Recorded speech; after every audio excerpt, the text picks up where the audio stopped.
Hello, my name is Ben Christopherson. We're here at the University of West London, and today we're going to focus on making a ganache. More specifically, this is a whiskey ganache, and it's used, in this case, for the filling of a bonbon in a polycarbonate mould.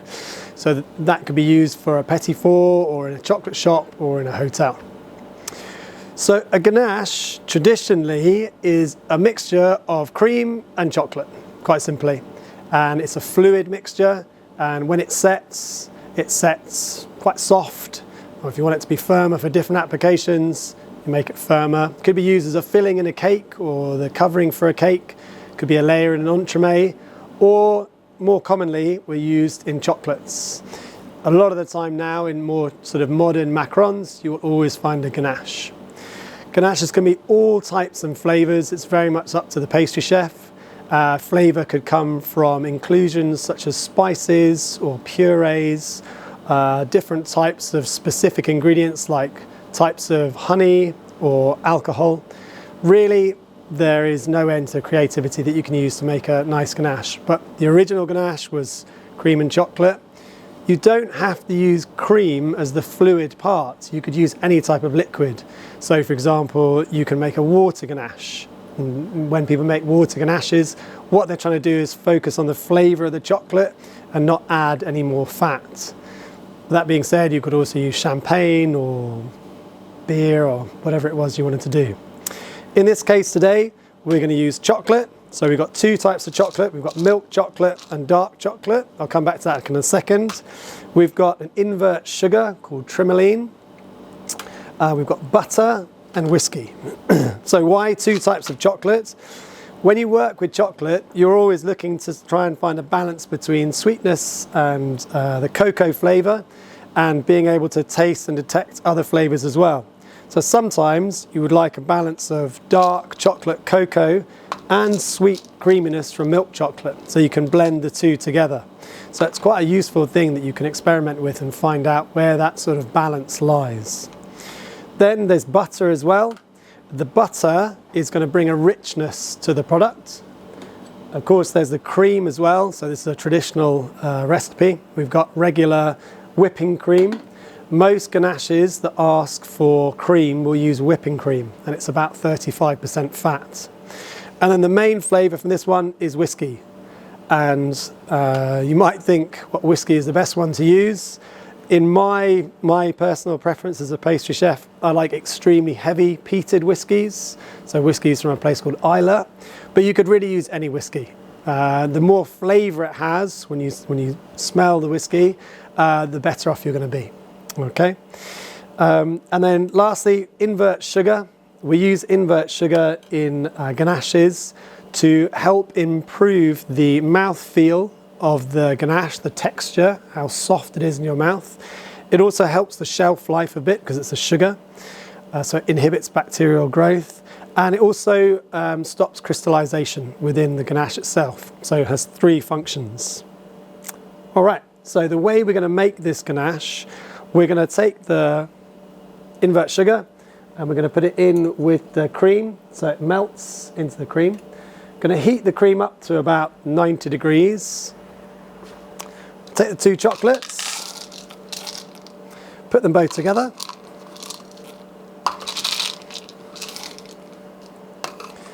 And I'll keep the whiskey and the butter to go in last. You'll notice that I'm using quite a small bowl, and I'm doing this on purpose.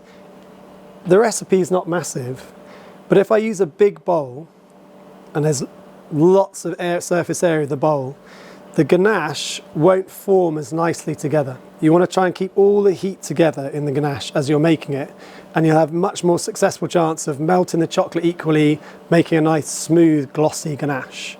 If it's going all up the sides of the bowl, you lose all the heat from the ganache making process, and there's more chance that there's going to be unmelted chocolate, or you lose the heat too much and you've got to put it in the microwave, and if you do that, you may split the ganache, and it just makes it more complicated. Okay, so heat up your cream and your invert sugar.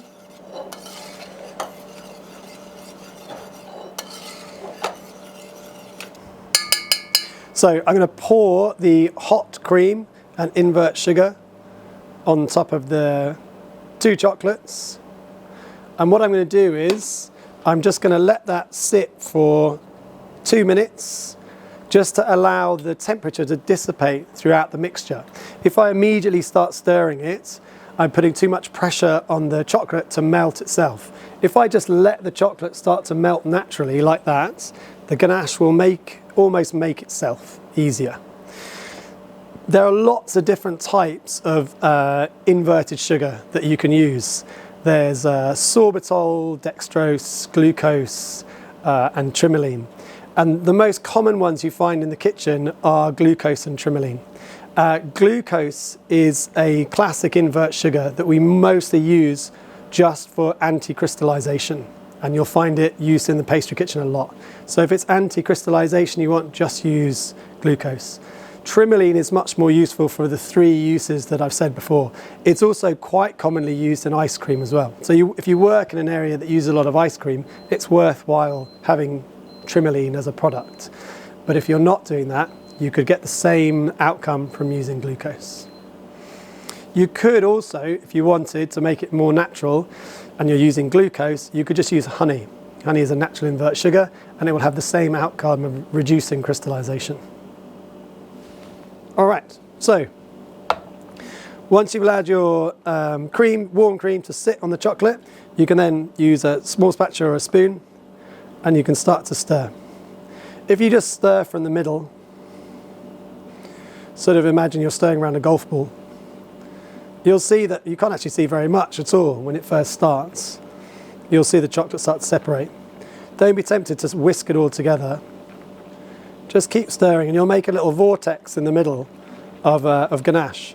And then as you mix, keep stirring around that imaginary golf ball. It'll all start to come together. And it'll be really nice and shiny and glossy. And I'm not incorporating any air inside this. I'm just gently stirring.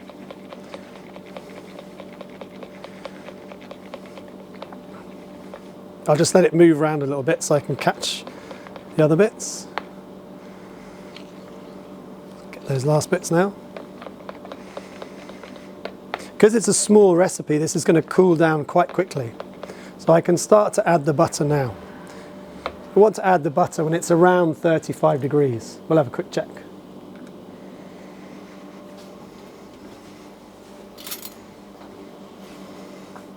Below 35 degrees, so it's 33 at the moment.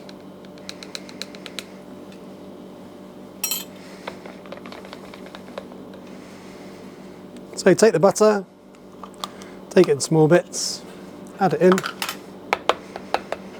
give it a stir. As that one starts to melt, you can add another bit. And just keep going until you've incorporated all of the butter. If you've got a big recipe, you can put the butter in bigger pieces and just use a hand blender. But just make sure that you don't blend loads of bubbles into the mixture accidentally. You might ask the question, what's the problem with bubbles in a ganache? The big issue with bubbles in a ganache is it encourages bacterial growth. When there is air inside something, the chance of there having bacterial growth is much, much higher. So that means that the shelf life of the chocolate is dramatically decreased. So it's going to have a much lower shelf life, which if you're making chocolates that you want to put on a shelf or keep in the fridge or have ready for a banquet, whatever it might be, you want to have them with a little bit of shelf life. It could be 3 days, it could be 7 days, but whatever it is, you want to make sure that the ganache is nice and smooth. And then the last thing you're going to put in is the whiskey. If you put the whiskey in with the cream and you boiled it, you would lose not only the alcohol itself, but a lot of the flavour of the whiskey. Some whiskey has got more flavour than other whiskey. But whatever it is that you use, you really want to keep the flavour, so it goes in last.